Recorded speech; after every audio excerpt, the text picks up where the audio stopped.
Physics का आधा part होने वाला है। डेफिनेटली आपको अपना स्कोर कमेंट करके बताना है कि आपका स्कोर कितना रहता है। एंड एक बात और बता देता हूँ, फिजिक्स सेक्शन पे थोड़ा ज़्यादा फोकस करना, जितने भी लोग एग्जाम पे प्रिपरेशन करो, प्रैक्टिस करो, बिकॉज एग्जाम मतलब फिजिक्स सेक्शन ही एक ऐसा होता है ज़्यादा करके मोस्टली कैंडिडेट इसी में आउट होता है। सो देखते हैं और चलते हैं। PDF Telegram channel online education से डाउनलोड कर लेना। इसके पहले के पार्ट अगर देखना चाहते हो तो आई बटन पर लिंक मिल जाएगा। सो बाकी यही सारी की सारी चीज़ें हैं। क्वेश्चन नंबर फर्स्ट है कि एक उत्तल दर्पण का उपयोग किसी वस्तु की छवि मतलब प्रतिबिंब बनाने के लिए किया जाता है, फिर निम्नलिखित में कौन सा कथन गलत है। यहाँ पे ये भी बताना कि मतलब उत्तल दर्पण का यूज इन्होंने लिख दिया कि किसी की प्रतिबिंब बनाने के लिए किया जाता है, इनमें से गलत कौन सा है। सिंपल से मैं बता दूं कि आपको जो उत्तल दर्पण के द्वारा ऑप्शन नंबर यहाँ पर डी हो जाएगा, द इमेज इज रियल। कभी भी आपका जो उत्तल दर्पण जो आपका कन्वेक्स मिरर होता है, ठीक है, उसके through the image formed by a convex mirror is always virtual होती है, ना कि आपकी रियल। ठीक है, जो इमेज बनाई जाती है रियल नहीं होती है, वो हमेशा आपकी वर्चुअल होती है। सो क्वेश्चन 1 का राइट आंसर आपका ऑप्शन नंबर डी था। अगला क्वेश्चन है the field of view is maximum for. जो फील्ड ऑफ व्यू होता है किसके लिए मैक्सिमम होता है, plane mirror, concave mirror, convex mirror और cylindrical mirror. So question number 2 का राइट आंसर आपका ऑप्शन नंबर बी हो जाएगा। कन्वेक्स मिरर के लिए आपका ये जो होता है मीन्स फील्ड मैक्सिमम व्यू जो होता है वो कन्वेक्स मिरर के लिए मैक्स होता है। जिस क्वेश्चन में जो कॉन्सेप्ट बन रहा होगा उसे डेफिनेटली डिस्कस करते चलेंगे। क्वेश्चन नंबर 3 की ओर बढ़ते हैं। क्वेश्चन नंबर 3 क्या है यहाँ पे, क्वेश्चन नंबर 3 है कि प्रकाश सीधी रेखाओं में यात्रा करता हुआ दिखाई देता है क्योंकि light appears to travel in a straight line since. So question number 3 का आपका राइट आंसर होगा कौन सा, या वायुमंडल द्वारा अवशोषित नहीं होता, या वायुमंडल द्वारा परावर्तित होता है, इसकी वेवलेंथ बहुत कम होती है, बहुत छोटी होती है, इसका वेग बहुत बड़ा होता है। सिंपल से राइट आंसर आपका ऑप्शन नंबर सी हो जाएगा। इसका वेवलेंथ होता है वो बहुत स्मॉल होता है, बहुत छोटी होती है, it's wavelength is very small. So question number 3 का राइट आंसर ऑप्शन नंबर आपका सी। ओके, कि प्रकाश सीधी रेखाओं में यात्रा करता हुआ दिखाई देता है क्योंकि इसके पीछे का रीजन वही होता है क्योंकि इसका जो वेवलेंथ होता है वो बहुत छोटा होता है, बहुत स्मॉल होता है। क्वेश्चन नंबर 4 की ओर, एवेलांस भंजन होने का कारण है। एवेलांस भंजन होने का कारण है, क्वेश्चन नंबर 4 पे आके पढ़ लेते हैं। देखो एवेलांस भंजन क्या होता है मैं आपको बताता हूँ। At a high voltage the minority, ठीक है, the minority charge carrier acquires a very high velocities, these are called the avalanche breakdown. मतलब एवेलांस ब्रेकडाउन की डेफिनेशन अपने ने बताए, collision of minority charge carrier होता है, collision of minority charge carrier होता है मीन्स अल्पसंख्यक आवेश वाहक का संघट्ट या टकराव होता है। सो क्वेश्चन नंबर 4 का राइट आंसर आपको ऑप्शन नंबर ए हो जाएगा। अब और भी ऑप्शंस थे, डेफिनेटली आप इन्हें पढ़ सकते हो, देख सकते हो, बट राइट आंसर आपका ऑप्शन नंबर यहाँ पे ए होने वाला था कि अल्पसंख्यक आवेश वाहक का संघट्ट या टकराव। क्वेश्चन नंबर 5 की ओर बढ़ते हैं। एक रेडियोधर्मी पदार्थ से निकलता है, एक रेडियोधर्मी पदार्थ से निकलता है। सो एक रेडियोधर्मी पदार्थ से आपको जो निकलती है वो इलेक्ट्रोमैग्नेटिक रेडिएशंस निकलती हैं, रेडिएशन निकलती हैं। एक रेडियोधर्मी a radioactive substance emits electromagnetic radiation. आगे बढ़ते हैं क्वेश्चन नंबर 6 की ओर। क्वेश्चन नंबर 6 है एक इलेक्ट्रॉन बंदूक में इलेक्ट्रॉनों को विभव v द्वारा त्वरित किया जाता है। यदि आवेश E है और इलेक्ट्रॉन का द्रव्यमान m है तो इन इलेक्ट्रॉन का अधिकतम वेग होगा। ठीक है, मैक्सिमम वेलोसिटी यहाँ पे पूछा है। सिंपल सा यहाँ पे सारी का सारी चीज़ें यहाँ पे दी हुई हैं। इलेक्ट्रॉनों का विभव v दिया हुआ है और आवेश चार्ज यहाँ पे E दिया हुआ है। इलेक्ट्रॉन का द्रव्यमान m है तो इन इलेक्ट्रॉनों का अधिकतम वेग होगा। ऑप्शन मैं आपको यहाँ पे दिखा देता हूँ चल के, ये चारों के चारों ऑप्शन है। कोई नहीं, आपको फार्मूला आपने पढ़ा होगा, E V equal to half M V square, E V equal to half M V square, जहाँ पे भाई साहब आपसे वी स्क्वायर का मान पूछा है, मतलब वी का मान पूछा हुआ है, तो वी स्क्वायर बराबर क्या हो जाएगा 2EV अपान एम, वी स्क्वायर बराबर 2EV अपान एम। तो भैया देखो वी स्क्वायर मतलब अंडर रूट हटाएंगे तो ये आपका ऑप्शन नंबर यहाँ पे मतलब स्क्वायर हटाएंगे रूट चढ़ जाएगा तो आपका ऑप्शन नंबर यहाँ पे बी राइट हो जाएगा। नेक्स्ट क्वेश्चन नंबर 7 की ओर बढ़ते हैं। क्वेश्चन नंबर 7 क्या है, क्वेश्चन नंबर 7 पे है कि उच्च आवृत्ति के एक संधारित्र प्रदान करता है, उच्च आवृत्ति के लिए एक संधारित्र प्रदान करता है। तो आपको एक फार्मूला पता होगा कि XC बराबर 1/2 पाई n या फिर V लिख सकते हैं C। ठीक है, यही होता है ना, मतलब XC जो आपका प्रोपोर्शनल होता है, XC जो आपका प्रोपोर्शनल होता है वो 1/V के होता है, मतलब आपका उसका अधिक प्रतिघात होगा, मोर रिकेक्टेंस होगा, मोर रिकेक्टेंस होगा, रिकेक्टेंस। सो राइट आंसर इस क्वेश्चन का आपका ऑप्शन नंबर ए हो जाएगा। इस क्वेश्चन का राइट आंसर आपका ऑप्शन नंबर ए हो जाएगा कि उच्च आवृत्ति के लिए एक संधारित्र प्रदान करता है, option number A. Question number 8 की ओर बढ़ते हैं। क्वेश्चन नंबर 1 है डिवाइस यंत्र जो अन्योन्य प्रेरण के सिद्धांत पे काम नहीं करता है। ये क्वेश्चन बहुत इंपॉर्टेंट है आपके एग्जाम के पॉइंट ऑफ व्यू से। एक ऐसा मीन्स डिवाइस जो अन्योन्य प्रेरण के सिद्धांत पे म्यूचुअल इंडक्शन के वर्क पे मतलब प्रिंसिपल के कार्य नहीं करता है, उसे इंडक्शन कॉइल बोला जाता है, मोटर बोला जाता है, टेस्ला कॉइल बोला जाता है, फिर ट्रांसफार्मर। तो इस पे काम करता है, इस पे काम करता है और इस पे काम करता है, मतलब कि राइट आंसर आपका टेस्ला कॉइल हो जाएगा, इस पे आपका काम नहीं करता है। क्वेश्चन नंबर 9 की ओर बढ़ते हैं। चुंबकीय क्षेत्र की तीव्रता के रूप में परिभाषित किया गया है। कौन है इस ऑप्शन में जिसे चुंबकीय क्षेत्र की तीव्रता के रूप में परिभाषित किया गया है? प्रति इकाई मात्रा में चुंबकीय आघूर्ण, एक इकाई चुंबकीय ध्रुव पर लगने वाला चुंबकीय प्रेरण बल। हाँ, राइट आंसर आपका ऑप्शन नंबर बी ही हो जाएगा। और आप पढ़ना चाहो तो पढ़ सकते हो CNT, बट अपने को क्या होता है एग्जाम पे अगर क्वेश्चन आता है तो डायरेक्ट अपने को उसी पे क्लिक करना होता है और ऑप्शंस पढ़ने की कोई नीड ही नहीं है। बट ये भी ध्यान रखना होता है कि भाई कहीं सेम तो नहीं है या फिर बोथ ए एंड सी तो नहीं दे रखा है, ये भी थोड़ा सा ध्यान रखना होता है। सो क्वेश्चन नंबर 9 का आपका ऑप्शन नंबर सी हो जाएगा, बी हो जाएगा कि magnetic induction force acting on a unit magnetic pole. Question number 9 के बाद क्वेश्चन नंबर 10 की ओर बढ़ता है। क्वेश्चन नंबर 10 है, लंबाई L की एक सोलेनाइड का औसत व्यास डी है, इसमें प्रत्येक घुमाव के N की घुमावदार पड़ते हैं। यदि अपने केंद्र में विद्युत धारा I के साथ जाएगा तो केंद्र में चुंबकीय क्षेत्र होगा D के अनुपातिक, D के स्वतंत्र, L के अनुपातिक या D के विपरीत अनुपातिक। क्वेश्चन नंबर 10 का तो इसका राइट आंसर आपका ऑप्शन नंबर बी हो जाएगा, इंडिपेंडेंट ऑफ डी, D के स्वतंत्र। आपको पता होगा कि मैग्नेटिक फील्ड जो ड्यू टू होता है वो सोलेनाइड होता है, इस इंडिपेंडेंट ऑफ डायमीटर। अब इसका जो फार्मूला आपको पता होगा, balance B equal to mu zero N I, B equal to mu zero N I. तो इससे भी अपने को फाइंड आउट कर लेना होता है। तो ये इंडिपेंडेंट होता है किससे? डी से। इंडिपेंडेंट होता है किससे? डी से।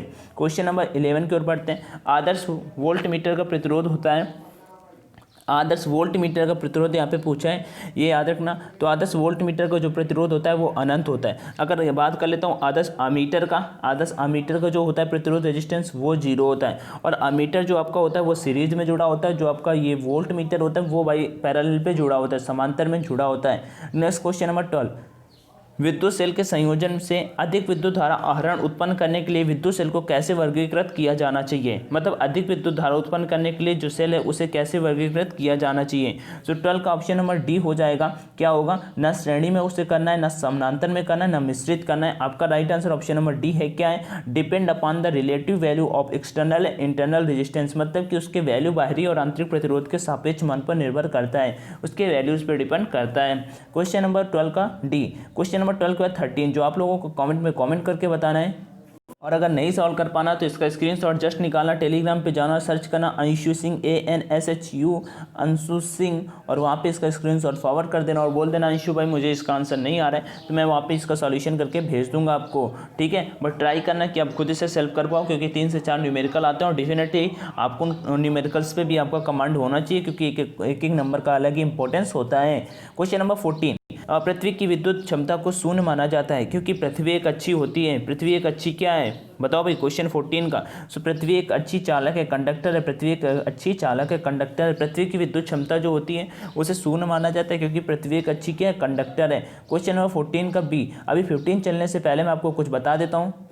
अपने जो भी टेस्ट थे मैंने आपके लिए बनाए थे, एक्स ग्रुप के लिए 5 टेस्ट, वाई ग्रुप के लिए 5 टेस्ट, वो मैंने आप सभी को प्रोवाइड करा दिए हैं। तो डेफिनेटली आप सभी को उन टेस्ट पे जाके स्कोर करना है, मतलब वो उड़ा देना है। लेकिन एक बात मैं बता दूं, एग्जाम भाई सब आपका ऑनलाइन होगा, तो एग्जाम जाने से पहले ऑनलाइन टेस्ट जरूर लगाओ। जिन लोगों ने नवंबर स्पेशल वाला नहीं लगाया वो भी जरूर लगाना, क्योंकि भाई है क्या, आपको 110 या 140 रुपये में 100 मतलब इतने सारे 140 रुपये में मैं कहता हूँ आप देखो परीक्षा ऐप पे जाओगे, परीक्षा ऐप को इंस्टॉल कर लेना, टेस्ट सेक्शन में जाना, और उसमें फ़ायदे क्या है? पहला नंबर तो निगेटिव मार्किंग होता है, और उसके बाद आप ये देख पाते हो रैंक वगैरह, जब आप भाई पूरा पेपर सबमिट कर देते हो ना, टाइम वगैरह सब कुछ चलता है, तो वहाँ पे रैंक वगैरह आ जाता है। तो पहले से ही आप जान पाओगे कि आपका 50,000 1 लाख मतलब लड़कों में, कैंडिडेट में कितना रैंक आपका आ रहा है। अगर 50, 40, 45 नंबर तक जा रहे हो तो आप डेफिनेटली सेफ जोन में हो। 40, 45 नंबर वहाँ पे आ रहे हैं तो आपकी प्रिपरेशन बहुत अच्छी है, बस उसको कंटिन्यू रखने की जरूरत है और आपका एग्जाम क्रैक हो जाएगा।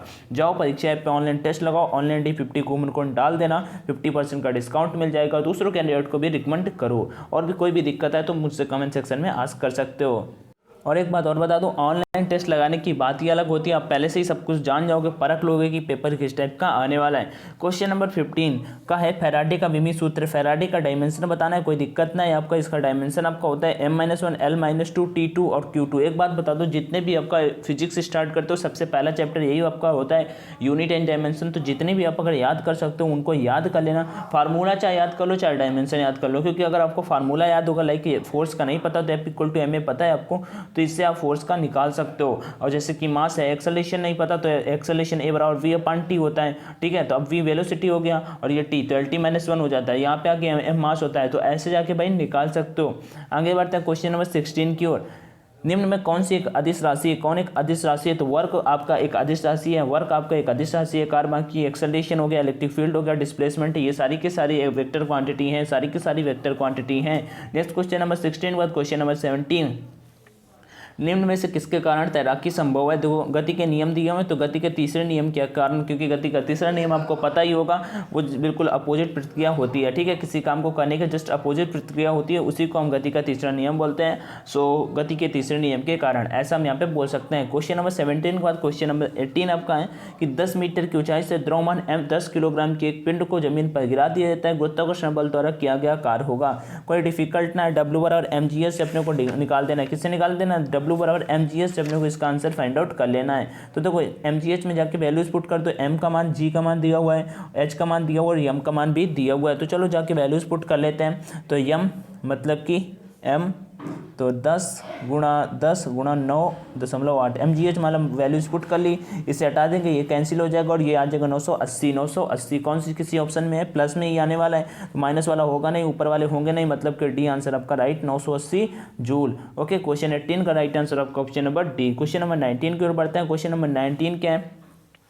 If the kinetic energy of a body is increased by 300%। कल मैंने क्वेश्चन आपसे उस पर पूछा टेलीग्राम चैनल पर, इतने लोगों ने गलत किया। इस क्वेश्चन का आंसर क्या है? और बहुत बार, मतलब आई थिंक एयरफोर्स ने जितनी बार भी मैंने एग्जाम दिए हर बार ये क्वेश्चन आया होगा भाई साहब, मतलब कि ये क्वेश्चन हमेशा आता रहता है। सो इस क्वेश्चन को डेफिनेटली अगर आपको आंसर पता है तो बताओ कमेंट में कमेंट करके। अभी तक आई थिंक मैं इसका आंसर बता देता हूँ, सॉल्यूशन भी चलो मैं बता देता हूँ। सॉल्यूशन थोड़ा सा लेंदी हो जाता है बट फिर भी मैं बताता हूँ। काइनेटिक एनर्जी E1 बराबर E होता है आपका, ठीक है। यहाँ पे जो दिया हुआ, यदि किसी शरीर वस्तु की गतिज ऊर्जा 300% तक बढ़ा दी जाए तो उसकी संवेग से दूरी होगी, तो फाइनल काइनेटिक एनर्जी आपको E2 निकालना पड़ेगा। E2 बराबर E प्लस 300% आ रहा है, टोटल 300 का टोटल परसेंट आ रहा है। देन आप E बराबर जितना हो जाएगा, E कितने के इक्वल हो जाएगा? E 4E के इक्वल हो जाएगा। E किसके इक्वल हो जाएगा? 4E के इक्वल हो जाएगा। अब आपका P प्रोपोर्शनल टू है, P प्रोपोर्शनल टू आपका E के हैं, तो P2 अपन P1 वगैरह वगैरह, मतलब थोड़ा सा लेंदी हो जाता है। अगर नहीं कर पाना तो इसका फिर से बता देना, मैं इसका भी स्क्रीनशॉट मैंने सॉल्व करा था और ईजी हो जाता है बट थोड़ा सा टाइम टेकिंग होता है और फ़ोन की स्क्रीन पर बताना थोड़ा सा लेंदी है, इस वजह से मैं यहाँ पे लेफ्ट कर रहा हूँ। बट इसका राइट आंसर आपका ऑप्शन नंबर ए होगा 100%। इस क्वेश्चन का राइट आंसर आपका ऑप्शन नंबर ए होगा और केवल 100 पे 35% लोगों ने ए नंबर का राइट किया था। खुद जाके ऑनलाइन एजुकेशन अपना जो टेलीग्राम दूसरा जो पर्सनल वाला है उस पर जाके देख सकते हो, उसी पे मैंने ये पोल किया था ऑनलाइन एजुकेशन पे। सो 19 का राइट आंसर आपका ऑप्शन नंबर ए। आगे बढ़ते हैं, यहाँ पे संवेग पे पूछ रहा था तो लास्ट पे आ जाएगा P2 बराबर P1 प्लस 100% ऑफ P1 का। सो राइट आंसर इस क्वेश्चन का, बिकॉज आपको पता होगा कि momentum will be increased by 100%। सो इस क्वेश्चन का राइट आंसर आपका option number A. Question number 20 क्या है? एक खींचे हुए रबर में वृद्धि होती है। ए स्ट्रेचिंग रबर हैज किस में वृद्धि होती है? आपको पता होगा due to stretching means potential energy जो आपका होता है वो स्टोर जो होती है in the rubber band which is released on releasing, ठीक है, रिलीजिंग द रबर है 10 पोटेंशियल एनर्जी इज इंक्रीज्ड, मतलब कि आपके जो मतलब खींचे हुए रबर में होती है पोटेंशियल एनर्जी होती है जो कि आपकी। सो क्वेश्चन नंबर 20 का आपका right answer option number B हो जाएगा कि गतिज ऊर्जा में जो होती है खींचे हुए रबर में होती है पोटेंशियल एनर्जी होती है। क्या होती है? पोटेंशियल एनर्जी होती है। नेक्स्ट क्वेश्चन 21 की ओर बढ़ते हैं। 21 नंबर क्वेश्चन है कि निम्न में से किस आदर्श के लिए अविरत भार के लिए गैस समीकरण PV/T इक्वल टू अविरत मीन्स कांस्टेंट होता है? आइसोथर्मल चेंज के लिए, एडियाबेटिक चेंज के लिए, आइसोबेरिक समदाबी प्रकार किसी भी प्रकार के परिवर्तन के लिए। सो 21 का राइट आंसर आपका ऑप्शन नंबर डी होगा, किसी भी प्रकार के परिवर्तन के लिए। नेक्स्ट क्वेश्चन बढ़ते हैं। क्वेश्चन इतने ही थे, 21 क्वेश्चन थे। आपको अपना स्कोर बताना है कि कितना स्कोर रहा। ऑनलाइन टेस्ट करो, प्रैक्टिस करो, जो दिक्कत है कॉमेंट सेक्शन में कॉमेंट करके जरूर बताना। So thank you for watching the video, take care, जय हिंद एंड बाय।